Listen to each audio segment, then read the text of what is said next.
As soon as they step out into the road, there's going to be an accident. Assumption that they've got the right to park wherever they want. Often they don't believe that it's illegal. Parking on the footpath. It's a pet hate for pedestrians, but quick and convenient for drivers. The driver has basically seen the footpath as their own personal parking space. Rania Lam says a 15-minute outing to her local shop often takes up to 40 minutes because cars continually block the path.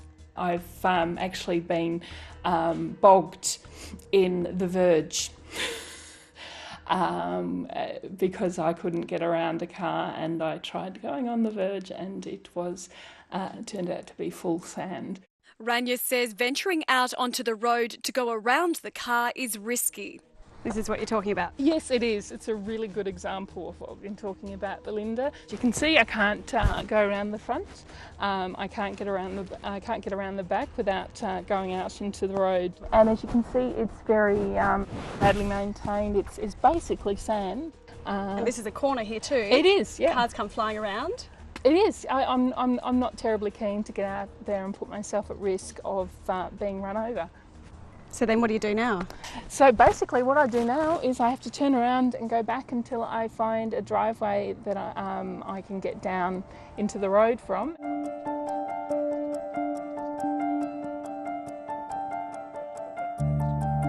It's frustrating. It's exhausting. It just clearly indicates a level of disregard that is unacceptable. Suresh Rajan from the National Ethnic Disability Alliance says forcing pedestrians out onto the road means it's only a matter of time before someone is seriously injured or even killed. For people who are in a wheelchair, who drive gophers, who push prams, and also for people of vision impaired people. Suresh became so fed up with cars obstructing the footpath on his street that he found a smartphone app that dobs in a driver. Snap, Send and Solve. And Snap, Send, Solve actually just allows you to take a photograph of the offending vehicle, and it then locates on your GPS exactly where that is. Choose the subject, add the details, and the GPS automatically locates the relevant council where the complaint will be sent. I saw a figure of about 600 councils that use that.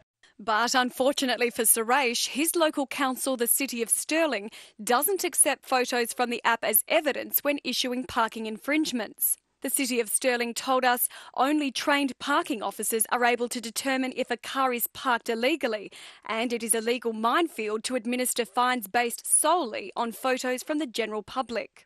It would simply be a question of the council going out. Even if they didn't wish to issue a fine, they could at least have a conversation with the person in that place, because they've got the details on the GPS anyway. Most Perth councils we contacted are aware of the phone app and accept the complaint and photo evidence. They'll then send out a ranger to investigate, and if the car's still blocking the footpath, the driver can be fined up to $160. At least a conversation to have with the person would be a useful education program, because the person may not be aware that it is illegal to do so. Suresh believes all councils have an obligation to educate drivers. I don't think anyone maliciously goes out to block the footpath. It is purely that they just don't think about others who are not in the same position as themselves. A lot of times they just don't care. And for those drivers who just don't care, before you park your car across a footpath, just remember. There's going to come a day where you can no longer drive and you're going to be dependent on using footpaths.